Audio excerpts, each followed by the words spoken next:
Goeiemôre. Dis Maandag en ek hoop dit gaan met jou goed. Nou, so oorkant ons winkel daar in Klerksdorp se middedorp is 'n ou kafee.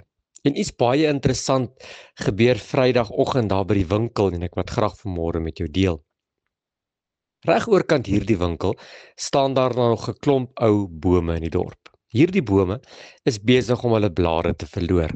Nou ek weet dat jy dit weet, want oralste lê blare. Die blare is besig om 'n tapuit te vorm onder elke boom.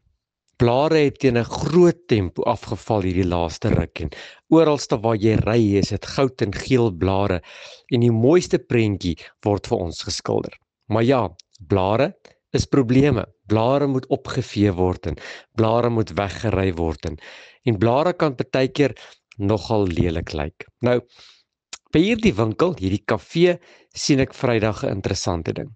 Die dame wat die eienaar van die kafee is, het ook 'n paar van hierdie bome en die blare het dik afgeval oor die nag en sy was besig om hierdie blare bymekaar te vee.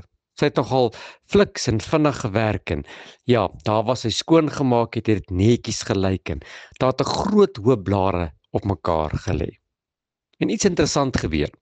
Die wind kom en die wind maak so 'n warrel en al haar harde werk is daarmee heen. Want die hoop blare wat daar gelê het iewers skielik rondgesprei en rondgewaai en sien ek hoe sy weer van voor af op die hoek begin om al hierdie blare op te vee. Dit het 'n paar keer gebeur en op 'n stadium sien ek hoe sy die besem neergooi in die kafee ingaan en ek het haar nooit weer gesien uitkom nie. Sy het besef dat dit is 'n onbegonne taak. Die wind waai en jy kan nie blare bymekaar hark as die wind waai nie. Maak nie saak hoe mooi en hoe goed haar attensies was nie. Hoeveel tyd sy daaraan spandeer het nie.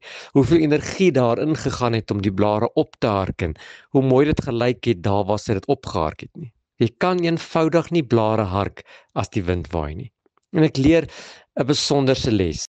Daar is 'n vaste tyd vir alles. Elke ding onder die son het 'n tyd. 'n Tyd om gebore te word, maar ook 'n tyd om te sterf. Partykeer is ek en jy besig om goeie goed te doen. Die regte ding te doen. Dinge te doen wat gedoen moet word. En as dit gedoen word, kan mense om ons sien dat daar is tyd en moeite en energie daarin geplaas. Maar dit is die verkeerde tyd.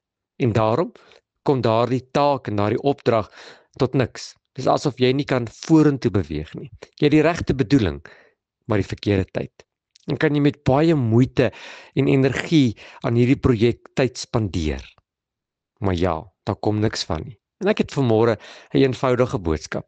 Partykeer doen ons die regte ding, maar op die verkeerde tyd.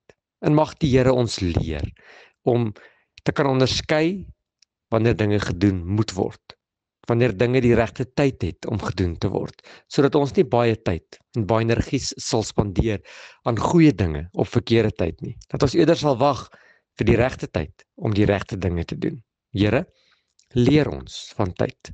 Leer ons wanneer die regte tyd is om die regte ding te doen, sodat ons nie baie energie sal mors en niks uitgerig sal kry nie.